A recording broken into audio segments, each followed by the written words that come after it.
এটা ঢাকাবাসীর এগুলার যদি গডফাদার খুঁজতে যান তাহলে একজন ব্যক্তিকে খুঁজে পাবেন যে দেশে নামছে হলো বেল্ট পরে ইন করে এখন ইন খুলে গেছে। ঢাকা 11-তে ভূমি দখল করে কাইয়ুম কমিশনার মিথ্যাবাদী, আরেকটা আছে খোকাপুত্র ইশরাক জমিদার।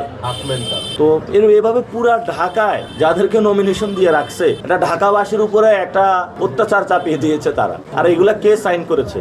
এই যে গডফাদার মির্জা ফখরুল কি জানতো না এগুলা গডফাদার, সন্ত্রাসী, দুর্নীতিবাজ? উনি কিভাবে সাইনটা দিয়েছে? আর এগুলো অ্যাপ্রুভাল কে দিয়েছে, সুপারিশ করছে কে? ওইটারই বাংলাদেশে ওইটা হলে সব ঠিক হয়ে যায়। এখন গিয়ে হলো বিভিন্ন সমাবেশে বড় বড় কথা বলে, ও সব দুর্নীতিবাজ, সন্ত্রাসী, চাঁদাবাজের টিকিট দিয়ে এখন গিয়ে আবার জনগণের কাছে বলে আমরা এগুলা বন্ধ করব। এটা তো বাংলাদেশের সবচেয়ে বড় প্রতারণা। এজন্য আমি বলেছিলাম দুর্নীতি, সন্ত্রাস, চাঁদাবাজি যারা এই বাংলাদেশে, এগুলার যদি গডফাদার খুঁজতে যান তাহলে একজন ব্যক্তিকে খুঁজে পাবেন যে দেশে নামছে হলো বেল্ট পরে ইন করে এখন ইন খুলে গেছে। এখন জনগণের কাছে গেছে, তো জনগণকে ফেস করুক তারা।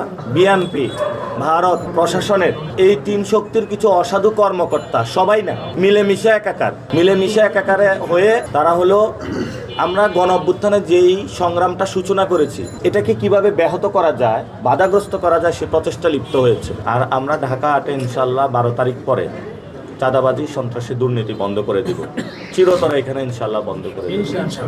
আর আমরা আমাদের এখানে অনেক প্রার্থীকে দেখতে পাচ্ছি অনেক সন্ত্রাসী, দুর্নীতিবাজ এবং চাঁদাবাজদের নিয়ে ক্যাম্পেইন করতেছে। এটা কিন্তু ভোটারদের সাথে বৃদ্ধাঙ্গুলি প্রদর্শন হচ্ছে। অর্থাৎ আপনি যখন যে আর এবার একটু ডিফারেন্ট টাইপের নির্বাচন, তো বিপুল সারা পাচ্ছেন আল্লাহর মতো। আমার আসন, আমার বাড়ি, সবকিছু আমার এখানে। সো যারা জনগণের উন্নয়ন দেখতে চায় না, দেখতে পারে না, তারা আমার সঙ্গে প্রতিহিংসামূলক আচরণ করতে গিয়ে জনগণের উপর অবিচার করছে। আমার এলাকা একটি সুন্দর একটা এলাকা, ভালো একটা এলাকা। এটাকে বিগত দিনে আওয়ামী লীগ একেবারে সব দিক থেকে ধ্বংস করে দিয়েছে। এবার নির্বাচনটা হলো একটা, কি বলবো, এটা বলা খুব ডিফিকাল্ট।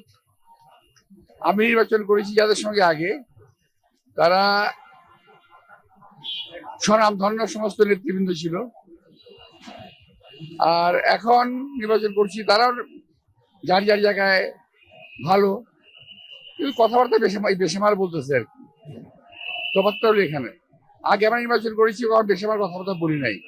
এখনকার বাচ্চা ছেলেগুলো বেশিমার কথাবার্তা বলছে, যেটা আসলে খুবই ইরিটেটিং। ওরা চাচ্ছে ওদের কাছে আমরা শিখি, এখন ওরা চাচ্ছে ওদের কাছে আমরা এখন শিখি, কিন্তু আমরা শিখতে চাই না। অপসংস্কৃতিতে আমরা ঢুকতে চাই না। যে সমস্ত নির্বাচনের যে